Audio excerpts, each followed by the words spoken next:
Thank you for the rice. I'm going to try. Okay. மிக்க நன்றி சொல்கிறார். அவர் கொடுத்த அரிசியை கொண்டு நான் சமைத்து பிரியாணி செய்வேன் என்று சொல்கிறார்.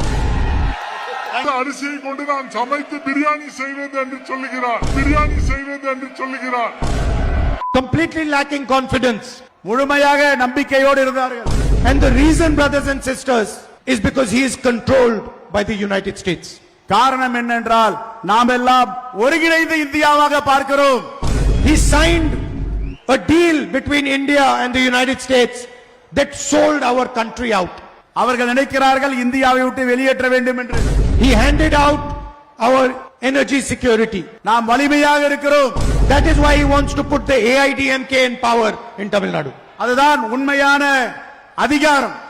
Today if Donald Trump tells Modi to jump, Modi jumps. Modi எகிறுகிறார். விவசாயிகளுடைய பொருளாதாரத்தை அடைத்து விட்டு விட்டார். If Donald Trump tells Modi lie down, Modi lies down. Modi அவர்கள் கீழே விழுந்திருக்கிறார். கீழே விழுந்து அவர் இந்தியாவிற்கு எதிரான வேலைகளை பார்க்கிறார். Why? Because Donald Trump controls Narendra Modi fully. எதற்காக மக்களுக்கு எதிராக அவர் செயல்படுகிறார்? I believe and the Congress party believes that the Tamil people should rule Tamil Nadu. நான் நம்புகிறேன், காங்கிரஸ் பேர் இயக்கம் நம்புகிறது, தமிழ்நாட்டில் அது நடப்பதற்கு வாய்ப்பில்லை, நடக்காது. They told the nation a lie. அவர்கள் சொல்லுகிறார்கள் இந்த தேசம் வாழ்ந்து கொண்டிருக்கிறது என்று.